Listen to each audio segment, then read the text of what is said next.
Hello friend, welcome to my YouTube channel. कैसे हैं आप सब? आई होप आप लोग अच्छे होंगे। आज का हमारा 8वां लेसन प्लान है। चलिए देखते हैं इसको आप लोग कैसे बनाएंगे। सबसे ऊपर आप पाठ योजना डालेंगे, उसका नंबर डालेंगे। आपका जो नंबर हो, पहला दूसरा तीसरा जो भी नंबर हो आप उसको डालेंगे। फिर अपने विद्यालय का नाम लिखेंगे। उस विद्यालय का नाम लिखेंगे जहाँ पर आप टीचिंग कर रहे हो और जहाँ पर आपकी टीचिंग हो रही हो उस विद्यालय का नाम लिखेंगे। फिर विद्यालय के नाम के नीचे अपना नाम लिखेंगे।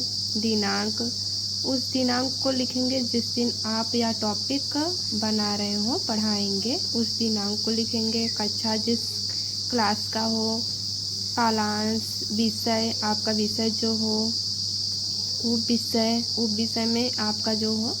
फिर उसके बाद आप प्रकरण लिखेंगे। प्रकरण में आप जिस टॉपिक पर बना रहे हो उस टॉपिक का नाम लिखेंगे। प्रकरण में हमने आज श्वसन पे बनाया है, इसलिए हमारा प्रकरण श्वसन है।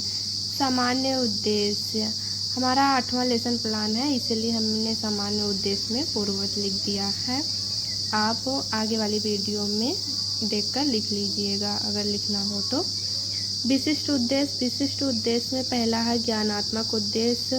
ज्ञानात्मक उद्देश्य में 2 पॉइंट हैं। पहला है छात्र श्वसन के बारे में जान सकेंगे। दूसरा पॉइंट है छात्र श्वसन के प्रकारों के बारे में जान सकेंगे। दूसरा फिर है विशिष्ट उद्देश्य में बोधात्मक उद्देश्य, इसमें भी 2 पॉइंट हैं।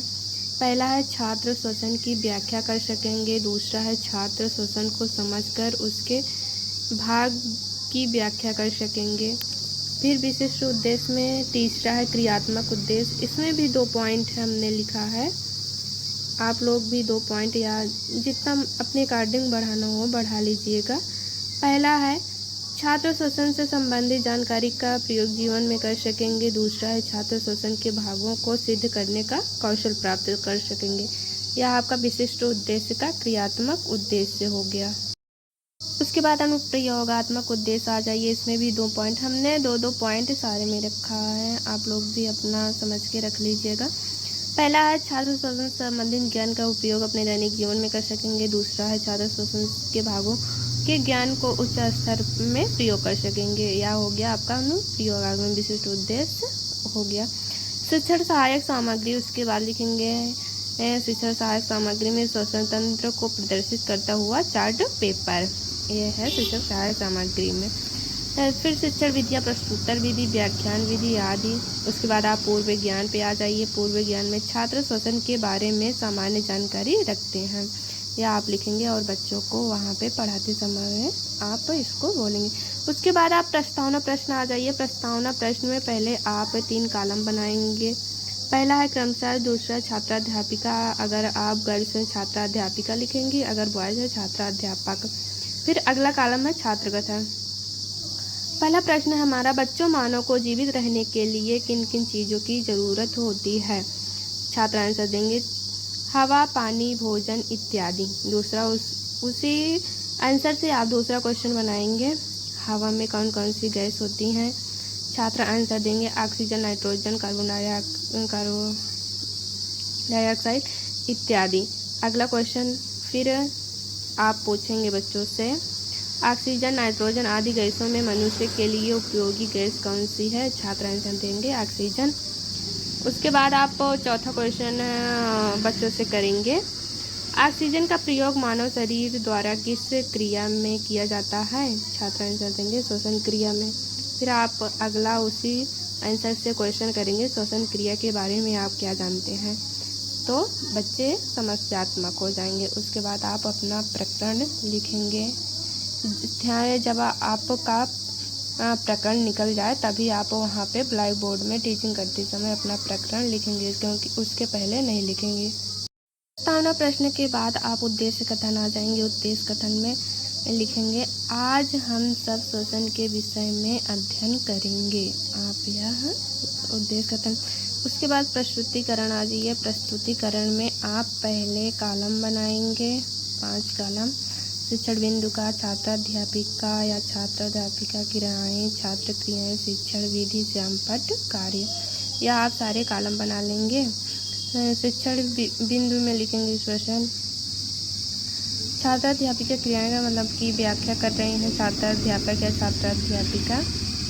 किसी भी जीवधारी पादप जंतु तथा मानव द्वारा वायु से ऑक्सीजन प्राप्त करना तथा कार्बन डाइऑक्साइड को वायु में मुक्त करने की प्रक्रिया श्वसन कहलाती है। श्वसन क्रिया के अंतर्गत रुधिर एवं वायु के बीच का ऑक्सीजन कार्बन डाइऑक्साइड गैसों का आदान प्रदान होता है। अतः श्वसन द्वारा ली गई ऑक्सीजन रक्त के माध्यम से प्रत्येक जीवित कोशिका में पहुंचकर उनमें उपस्थित भोज्य पदार्थों को घटित करती है। इसके परिणाम स्वरूप ऊर्जा बनने के साथ साथ कार्बन डाइऑक्साइड बनती है, जो निःश्वसन द्वारा शरीर से बाहर निकलती है। यह संपूर्ण क्रिया श्वसन है। श्वसन क्रिया में कई अंग भाग लेते हैं, जिसे संयुक्त रूप से श्वसन तंत्र कहते हैं। श्वसन मुख्यतः 2 प्रकार के होते हैं।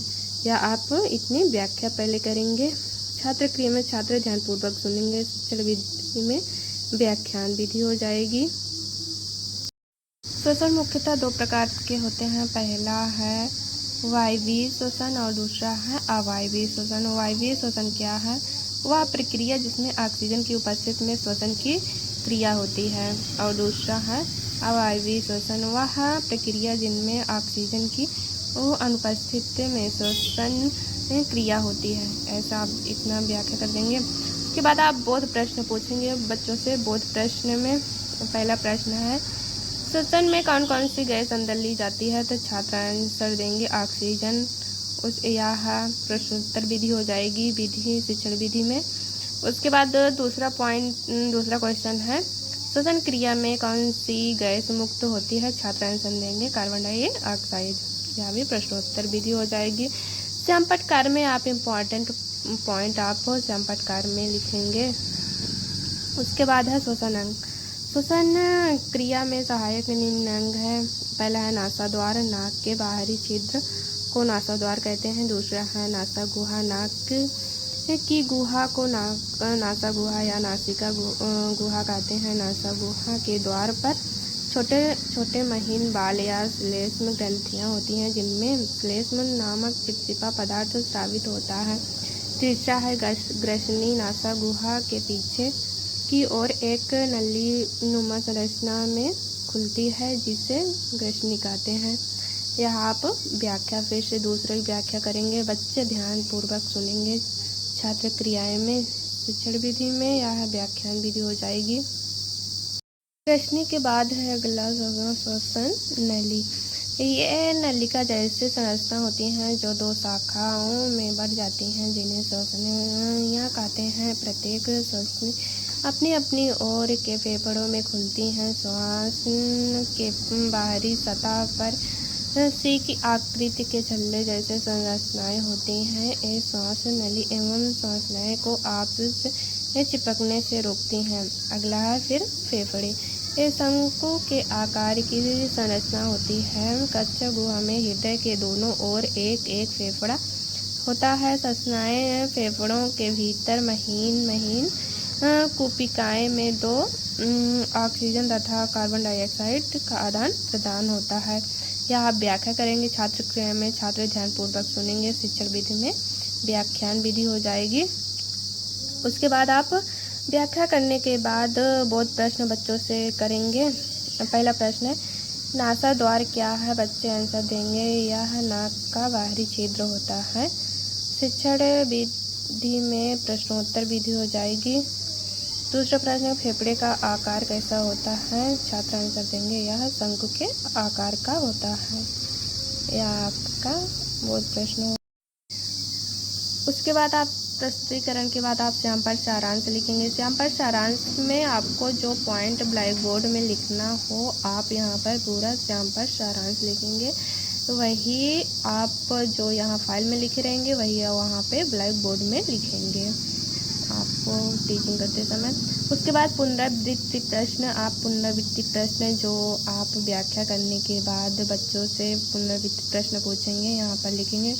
हमने 3 प्रश्न रखा है, आप और भी बढ़ा सकते हैं, 5, 7 जो भी जितना 10 कर सकते हैं। पहला हमारा प्रश्न है, श्वसन क्या होता है? दूसरा प्रश्न है, श्वसन कितने प्रकार के होते हैं? और तीसरा और लास्ट प्रश्न है श्वसन में सहायक अंग कौन कौन से होते हैं। उसके बाद निरीक्षण कार्य करेंगे। प्रस्तुति कक्षा में विद्यार्थी द्वारा कृत कार्य करने का निरीक्षण करेगी या करेगा तथा उनका समस्या का समाधान करेगी या करेगा। उसके बाद आप गृह कार्य देंगे बच्चों को। लास्ट में हमारा प्रश्न है श्वसन तंत्र का सुस्पष्ट चित्र बनाकर ले आए, या आप गृह कार्य देंगे बच्चों को। आप ऐसे एक फिगर बना दीजिएगा श्वसन तंत्र का, श्वसन का, जो बना के फाइल में भी लगा दीजिएगा और एक चार्ट पेपर में भी बना के ले जाइएगा ताकि वहाँ पे बच्चों को पढ़ाने में आसानी हो। ऐसे आप लोग एक फिगर बना लेंगे, फाइल में चिपका देंगे हमने जैसे बनाया है। आप लोग और भी अच्छा बना सकते हैं, बना लेंगे। धन्यवाद। अगर आपको यह वीडियो अच्छी लगी हो प्लीज़ शेयर और लाइक सब्सक्राइब करें और कमेंट करें हमारा लेसन प्लान कैसा है।